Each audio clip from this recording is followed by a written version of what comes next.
minus I partial phi partial y. Here he's using the Cauchy-Riemann equations, right? Which would be what? Like, how's it go? Good grief.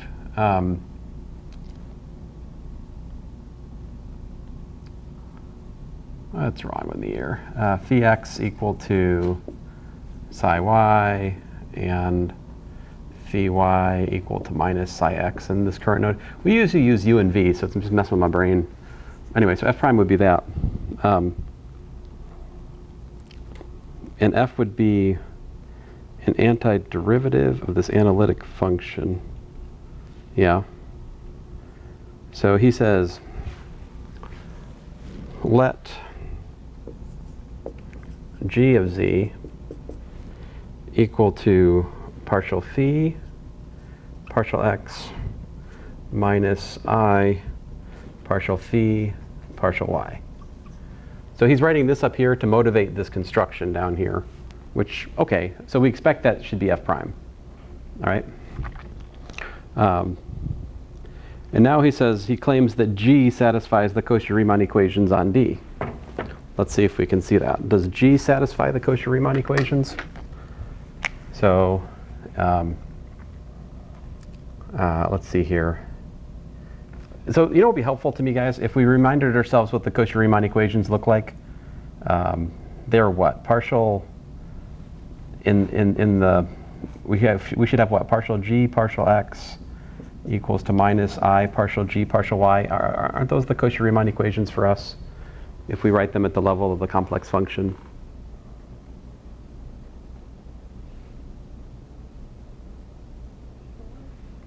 Sure. All right.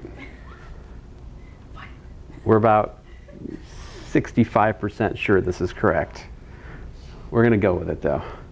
So what happens here, if we calculate partial G partial X plus I partial G partial Y, right? We'd like for that to be 0.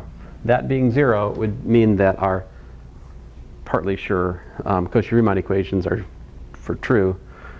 So we got partial x of, I'm going to go back to the other notation, phi x minus I phi y plus I partial y of phi x minus I phi y. And that is phi xx minus I phi xy plus I phi yx plus phi yy. The cross terms, they be canceling, and we've got phi xx plus phi yy, also known as 0, because we assumed phi is harmonic, right? Thus, G is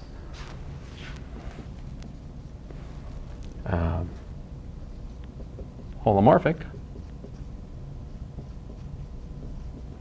since it satisfies the Cauchy-Riemann equations on the domain, right? And then what does that tell us?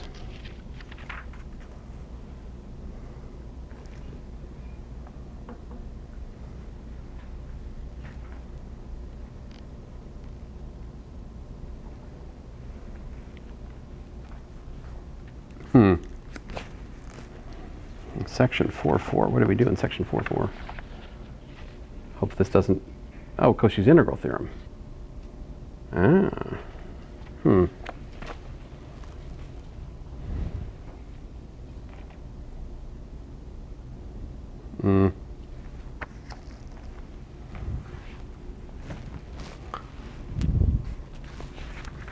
This is not what I was planning to do in class today, guys. I just got sucked into this. Let's see here. Hence G of Z is, well, he says analytic, I'd say holomorphic. And by theorem 10 in section 4.4, it has an analytic antiderivative. Duh. So that implies that, G equal to U plus IV with G prime equal to G and D.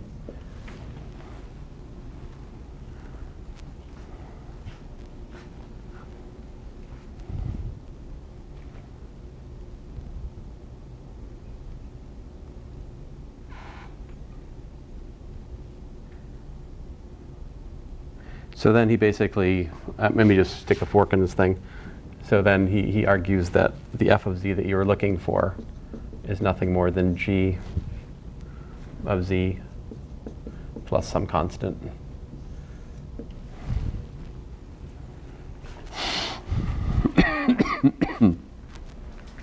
I'm not super fond of this proof. I think I have I think I might have a better argument somewhere. I'm going to stop talking about this. Let's move on here. So the calculation at the end is actually very interesting. This is Theorem 28. And so what this section is actually about is solving, well, the Dirichlet problem. I guess I should state that. So the Dirichlet problem, it says find function phi of xy continuous on domain D and the boundary of D, harmonic in D, taking specified values on the boundary.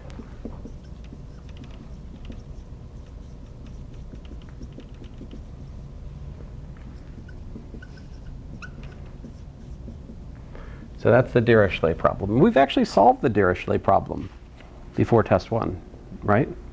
This was part of our discussion of the conformal mapping idea. We actually solved this, right? Like the washers and wedges.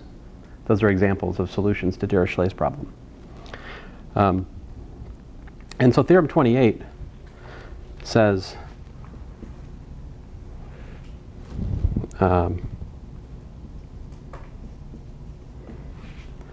if you have phi 1 of xy and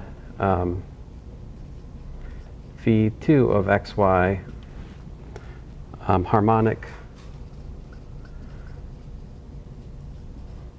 on domain D, bounded domain,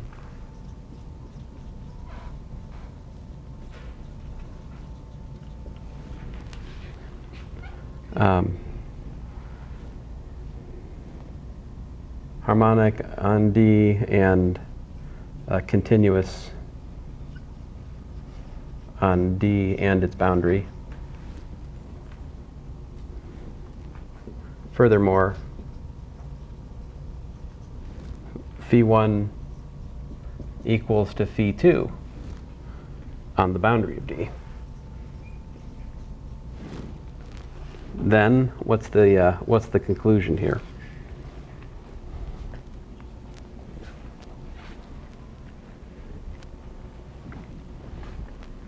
Well, the conclusion is that they're actually equal on all of D. All right?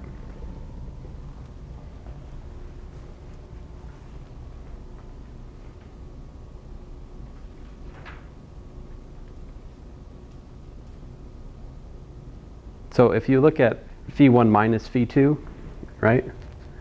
Then that function has phi 1 minus phi 2 is identically 0 on D. And so like the proof of this theorem just goes like this. Consider the harmonic function that's formed by their difference. It must attain a maximum and a minimum on the boundary, but it vanishes there. All right? Because that's the theorems we talked about in section 4.6 that I haven't proved, but you could prove with the things we've done. Since a holomorphic function attains its maximum or minimum on the boundary, right? The this function, if we look at the difference, phi1 minus phi2, it's 0 on the boundary. So that forces this to be a constant. It forces phi1 minus phi2 to be a constant function on D, which is tantamount to saying that these are equal.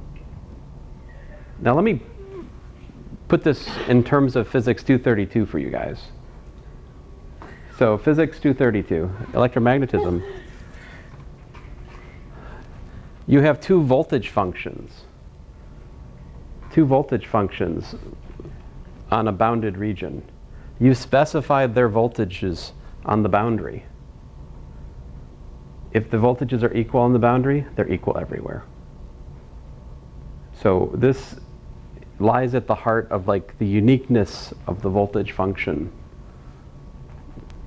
right? Like it's a theorem. Once you've specified the charges and the values for the voltage on the boundary of the region, like there's a unique voltage function which will solve Poisson's equation or Laplace's equation outside the presence of charge. Now, so finally, I don't have time to do this calculation, but I just got to show you. Hey, we started late.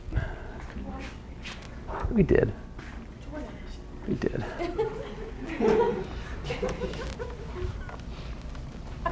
So I'm going to skip the steps, but I want to show you. There's just this calculation is mad. It's like, it's an amazing calculation.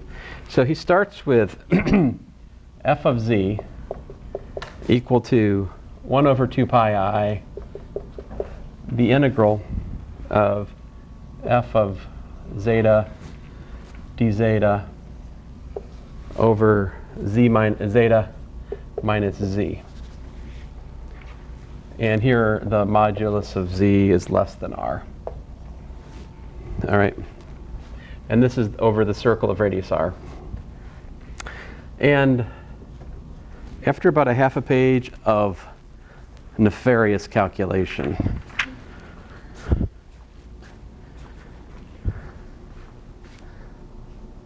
they derive that you can rewrite this bad boy here as r squared minus the modulus of z squared divided by 2 pi, integral from 0 to 2 pi, f of r e to the it dt divided by the modulus of r e to the it minus z squared. And it follows from this, in Theorem 29, that you can write a formula for phi harmonic in a domain containing the disk z less than or equal to r. In fact, the formula for it goes like this. Phi of e to r e to the I theta is equal to r squared minus little r squared divided by 2 pi, integral from 0 to 2 pi, phi of r e to the it divided by r squared plus little r squared minus 2rr cosine of t minus theta dt. This is known as Poisson's formula. 2 S's in Poisson.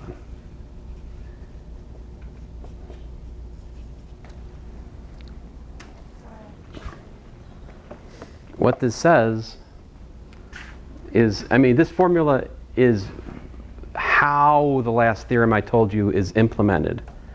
I told you that the values of the voltage function on the boundary specify the voltage function everywhere, right? So we're only knowing the values of the harmonic function on the circle's edge, r e to the I theta, and yet this integral is producing how it behaves everywhere. See, because r is a variable, r can go to 0. So this gives us, like, this is a formula that works on a disk like this. And then like Theorem 30 is saying that if you look at a couple of papers it generalizes past this point. Like the generalization just concerns continuity or something, but anyway. I thought this is a really neat formula, and the steps that go from here to here, they're quite something, quite a calculation. So sorry I didn't have time for them today, but they're in the book. But my larger point, Jordan, was like this is the section I was talking about. You might want to look at some of these problems for like bonus, because I think this is the part of the course which is probably like most interesting for engineering in some sense. But what? But you want bonus points too. Are you an engineer? Well, are you saying that I shouldn't treat one major different than other majors? I don't know. I never. Oh, let's see here. I haven't looked carefully through these homework problems either, so I may be sending you on a fool's errand. But my larger point is, if you find some homework problems in the book that you think are interesting, come talk to me about it. We can arrange some kind of points. Yeah. I guess that is also applying to other people from other majors. Anyway, I'll shut up for today. Next time, we're into series and sequences and all that jazz. So.